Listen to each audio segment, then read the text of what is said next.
arquitectura yo creo que es una disciplina que intenta hacer a partir de un programa dado y con los recursos que el medio, el entorno pone a su alcance, intenta crear las mejores condiciones para los seres humanos. Esa un poco sería una definición de lo que pretende la arquitectura, ¿no? Es decir, un programa dado, lo que un cliente, un promotor le requiere o necesita, o un propietario, ¿no? Es decir, tiene una serie de deseos, de intereses, de necesidades, propone un programa, el arquitecto lo interpreta con una serie y tiene una serie de recursos económicos, culturales, sociales, e intenta construir esa idea o esas necesidades que el cliente le propone.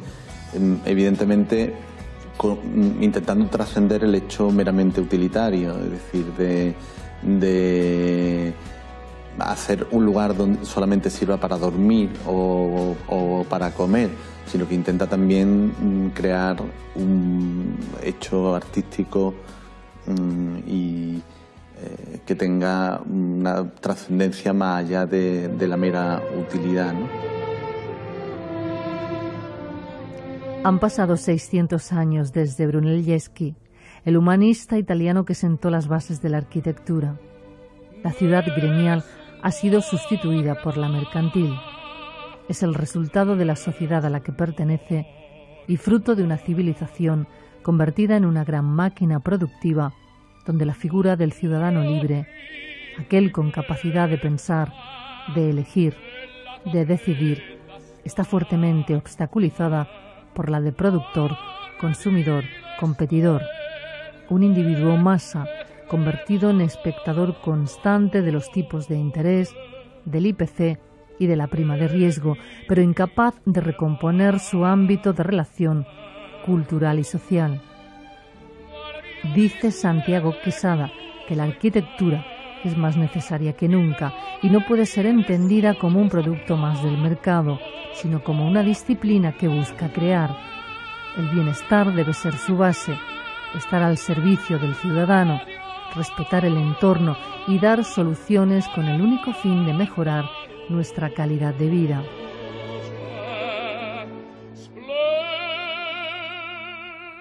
Bueno, ahora está al frente de la Escuela Técnica Superior de Arquitectura, ¿no? Está como director.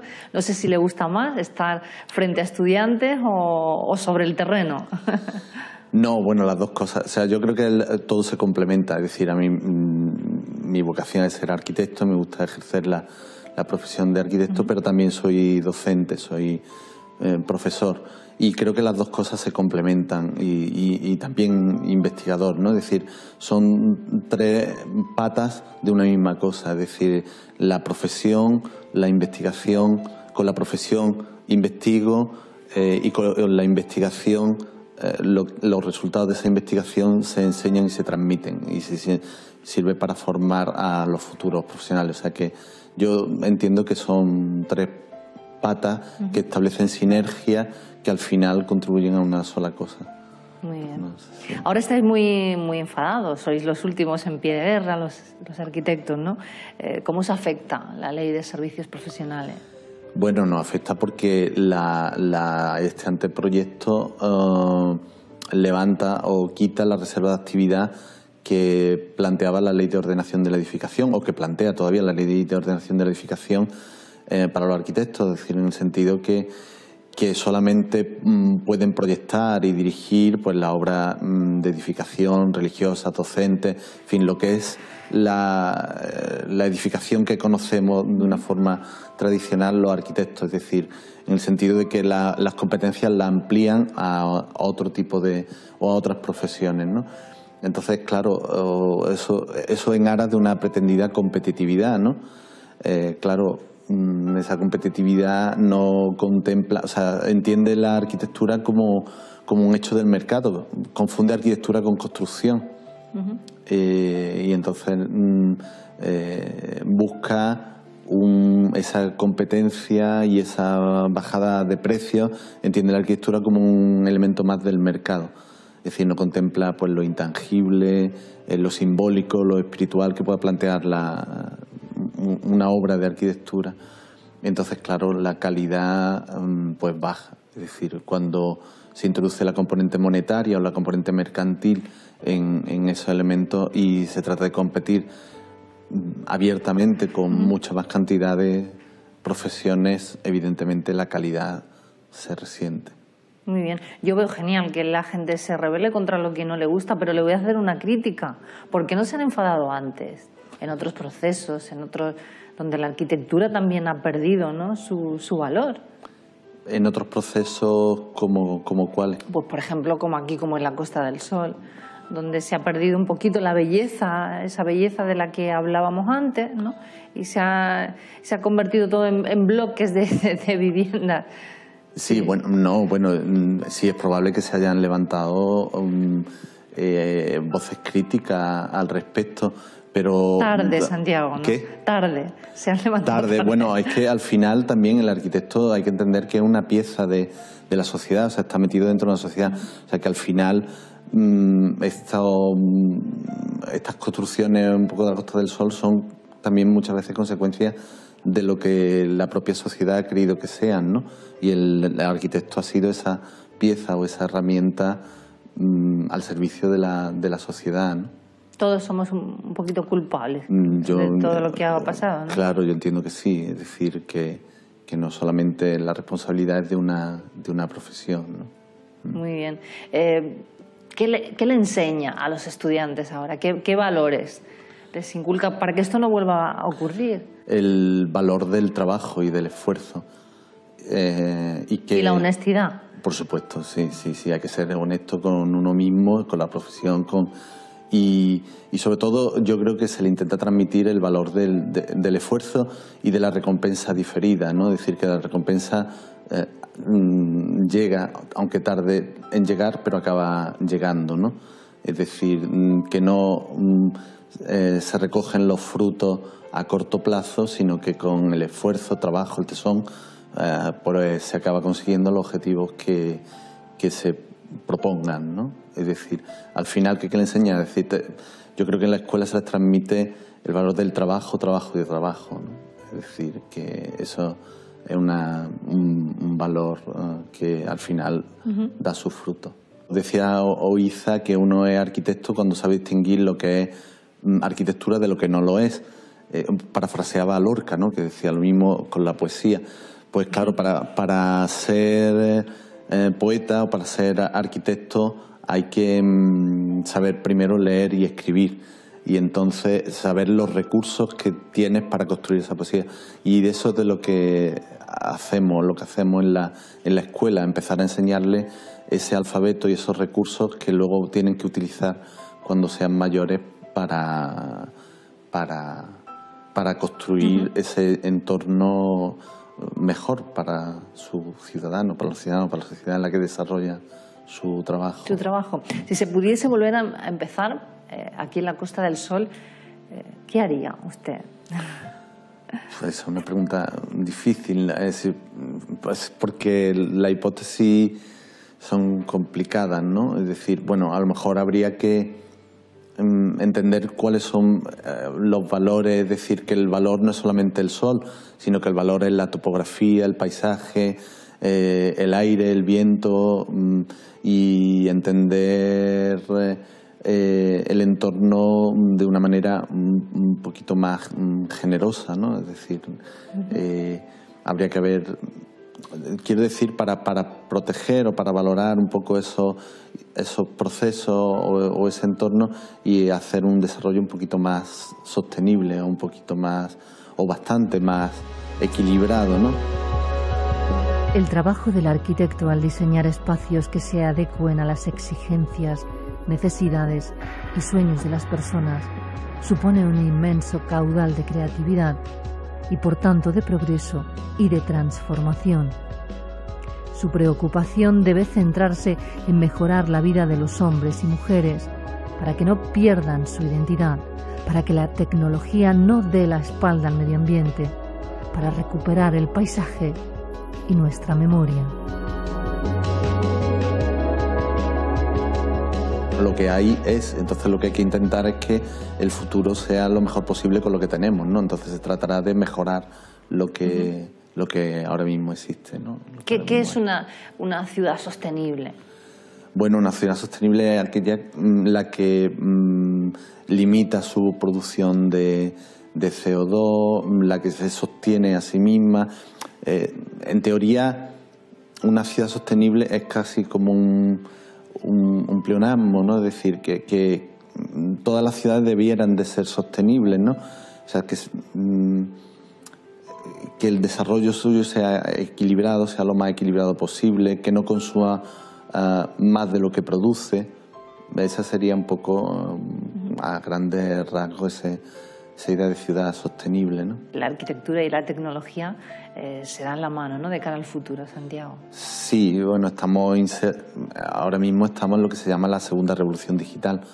Entonces, la segunda revolución digital no es una revolución en el sentido traumático, que hay un punto a partir del cual, o una fecha a partir del cual todo va a ser inteligente y tal, sino que ya estamos insertos, ¿no?, en la segunda revolución o la segunda década digital, ¿no?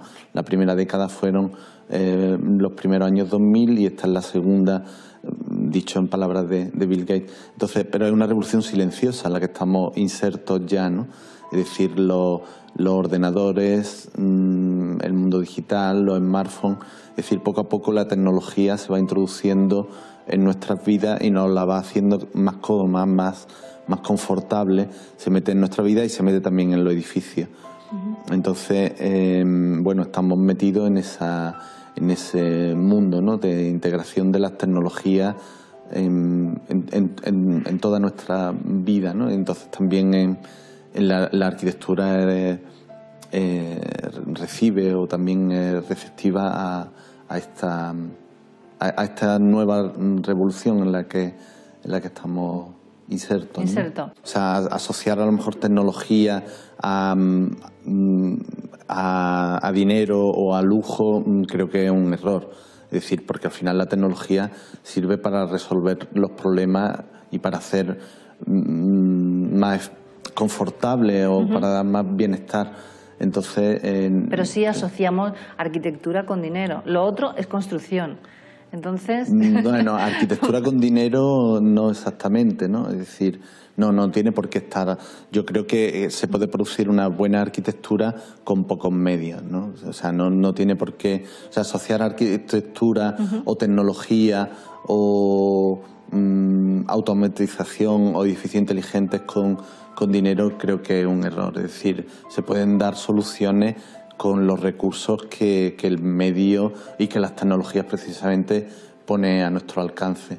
De hecho, los avances más interesantes en la integración de tecnología en la edificación se producen para resolver problemas determinados colectivos, como las personas con diversidad funcional, tercera edad, enfermos crónicos, es decir, donde se investiga cómo dotar su entorno de una determinada inteligencia de manera que interactúen con el enfermo para monitorizarlo desde su casa, con la ventaja de que él tiene una autonomía personal y una independencia personal que lo hace desarrollarse física e intelectualmente, ¿no?, dentro de sus limitaciones.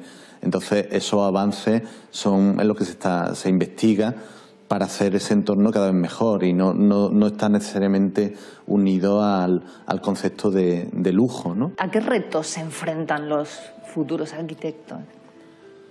Bueno, pues hacer un entorno, una ciudad y un edificio pues cada vez mejores, mucho más confortable y mucho más aumentar la calidad de vida de sus ciudadanos. Cómo ser capaces de, precisamente con los medios que uno tiene, mejorar la calidad de vida de sus clientes o de la gente que le encarga los proyectos, ¿no? Hay proyectos en los que lo prioritario es el aspecto económico, hay otros proyectos en los que lo prioritario es el lugar, es decir, cómo uno se implanta en un cerro, en una colina, cómo se protege del viento, si a lo mejor interesa que se vea el mar o no interesa que se vea el mar o la montaña. O sea, el lugar a lo mejor puede ser otro aspecto prioritario.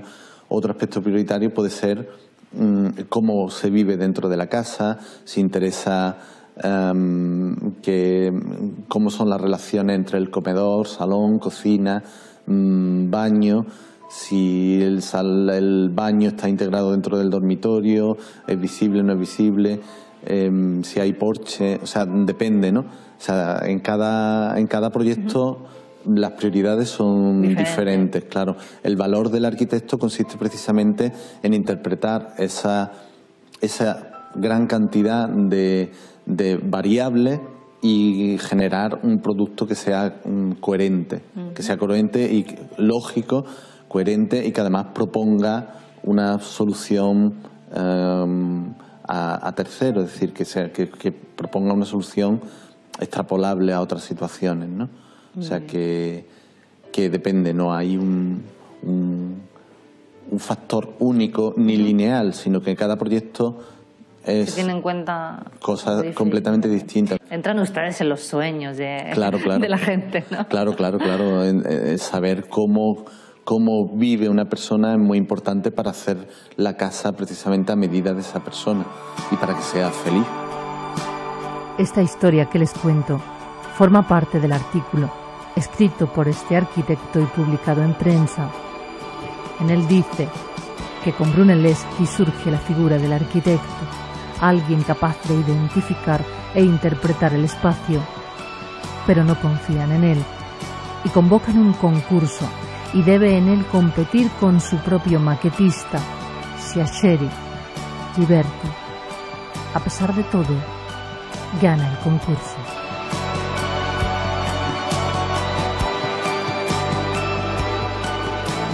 ¿En qué ciudades ha estado? ¿Y cuál destacaría? ¿Cuál le ha llamado más la atención por su perfección?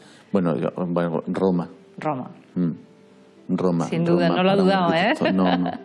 ¿Por qué? No, Roma, no, porque toda la historia de la arquitectura, para un arquitecto, Roma lo concentra todo, ¿no? Lo resume todo. O sea, ahí están los 2000 años de historia de la arquitectura occidental. Y vamos, desde la época romana hasta la arquitectura contemporánea, ¿no? Entonces, para un arquitecto, Roma es una ciudad que enseña y transmite muchísimo, ¿no? Es decir, es una ciudad que te da mucho, ¿no? Te da mucho, vamos, sin dudarlo. Yo creo que cualquier arquitecto debería estar 1, 2, 3 años en Roma, porque aprende, o sea, se aprende no solamente estudiando en la escuela arquitectura en lata, es decir, en los libros, como más aprende un arquitecto viajando, visitando y tocando la arquitectura. Sobre todo porque la arquitectura es algo intangible, no es algo que se puede representar con fotos, con dibujos, pero como es algo que tiene 3 dimensiones, para entenderla la tienes que caminar, la tienes que tocar, es decir, la textura, la luz, el espacio no se puede representar. Entonces, la mejor manera de vivirla y de entenderla es visitándola. Fíjese que vamos excavando y vamos encontrando todavía restos, ¿no?, que nos dicen muchísimo de nuestra historia. ¿Qué ruinas vamos a dejar nosotros, Santiago? ¿Qué restos vamos a dejar a futuras generaciones? Porque más de un edificio se tendría que demoler, ¿no? Sí. Yo tenía un artículo hace tiempo que decía que puede que el legado de nuestra época sea un paisaje con ruinas. ¿Sí? Es decir, no lo sé, es decir, en el sentido del paisaje, no sé si lo que dejaremos serán ruinas o escombros. La diferencia, porque la ruina, es decir, es como decía Jean Cocteau, toda buena arquitectura o toda arquitectura produce bellas ruinas, ¿no? Entonces no sé si dejaremos ruinas o escombros, ¿no? El futuro yo creo que tiene que ser esperanzador, no puede ser de otra forma, ¿no? Y además en las épocas de crisis tienen que ser esos momentos de reflexión y momentos de reflexión sobre lo que se ha hecho, sobre lo que se va a hacer, sobre lo que está todavía por hacer. Yo creo que es muy interesante, muy positivo el hecho de la Escuela de Arquitectura de Málaga. Probablemente si hubiera habido Escuela de Arquitectura en los años 60, a lo mejor no se hubiera dado este desarrollismo tan terrorífico de la de la costa. O sea, el hecho de que haya una escuela de arquitectura cerca que dará sus frutos, es lo que decía antes de la recompensa diferida, es decir, es muy reciente, tiene 8 años, o sea, nada para una escuela de arquitectura, acaba de nacer. O sea, una escuela de arquitectura, para que se empiece a ver sus frutos, tiene que pasar 30 años.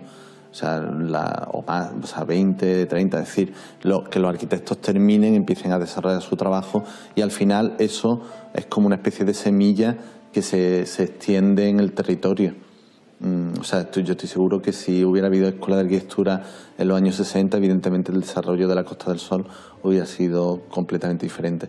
Pero por eso, es decir, este germen al final acabará dando sus frutos, pero no solamente en la costa, sino también en el interior de la provincia de Málaga, en Granada, o sea, en un territorio, en Almería. O sea, al final esto que está todo por hacer también, quiero todo por hacer en el sentido de que hay mucha investigación por hacer dentro de los pueblos de las distintas comarcas, la Sarquía, investigar la arquitectura popular, una arquitectura popular o vernácula que tiene una cantidad de valores que los arquitectos debieran de incorporar, valores vueltas intangibles, es decir, no se le ha hecho más daño a la arquitectura que la caricaturización que se ha hecho de la arquitectura andaluza, descontextualizándola. Es decir, la arquitectura andaluza no es la arquitectura pintada de blanco con arco o con balustrada o con teja. Es decir, eso es elementos parciales de la arquitectura popular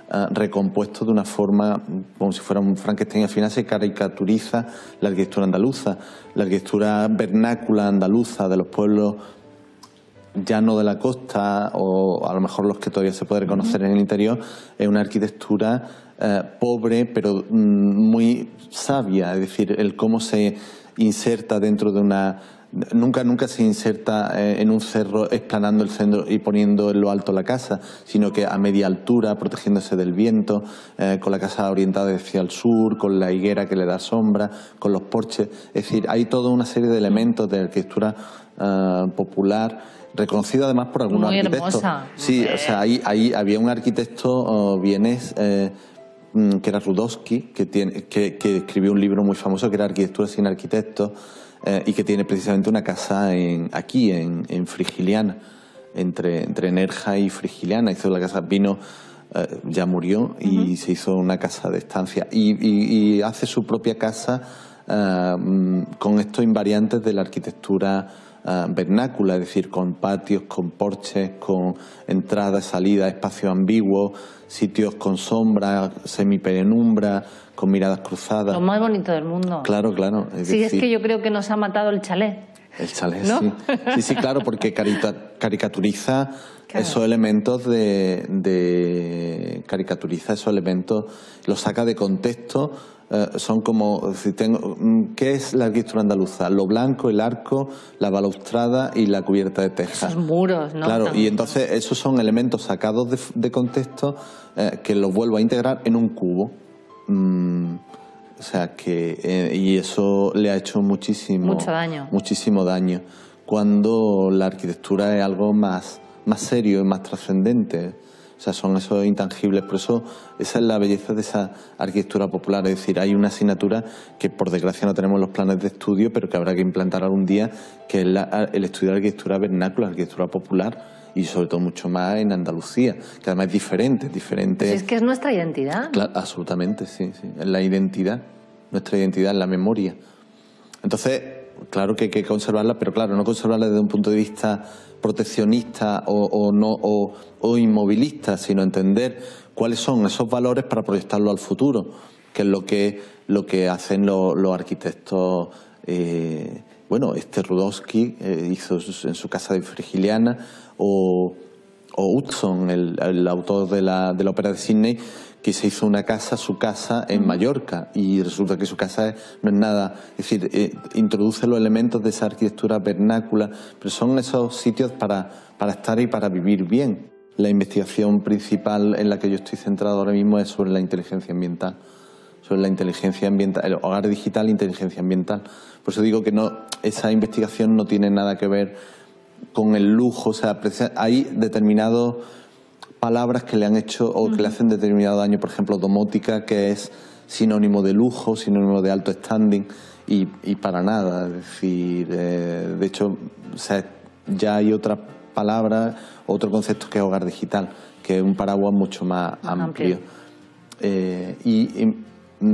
La investigación desarrollada, centrada en el tema de la inteligencia ambiental, es decir, de la integración de tecnología, arquitectura y salud, es decir, cómo se integran o cómo se diseñan y se integran determinados espacios, determinadas habitaciones o determinadas viviendas para este tipo de colectivos de personas con discapacidad, con enfermos crónicos o tercera edad. También estamos desarrollando alguna investigación para enfermos de Alzheimer, para el entorno con los enfermos de Alzheimer, que depende también del grado, pero ahí, o sea, los enfermos en determinado grado interactúan con su entorno. Entonces ver un poco ese tipo de diseño, cómo puede ser más eficaz, ¿no? O sea que en ello estamos. Sí. Sí, luego esas investigaciones que son como muy dirigidas, muy concretas, cuando se llega a determinados hallazgos se extrapola al resto de es decir, como son tan cómodas, o sea, como al final el objetivo es que una persona con determinadas limitaciones viva mejor, al final esa comodidad se acaba extrapolando al resto de la sociedad, porque lo ve pues como muy útil, ¿no? Como muy práctico, ¿no? Entonces eso es lo interesante, o sea, es como la innovación, o sea, se va innovando para dar una respuesta a unos determinados colectivos, y esas innovaciones que se producen en ese campo luego se extrapolan al resto, pero porque lo demanda la propia sociedad, o lo demanda, decir, si los familiares ven que bien vive o que bien se vive, o que cómodo es que se suban o se bajen la ventana porque el enfermo no puede hacerlo porque esté tetrapléjico, pues evidentemente al final pues también lo demanda. O sea que en eso es lo que está, ¿no? Sí. Pues ha sido un placer entrevistarlo. Claro, sí.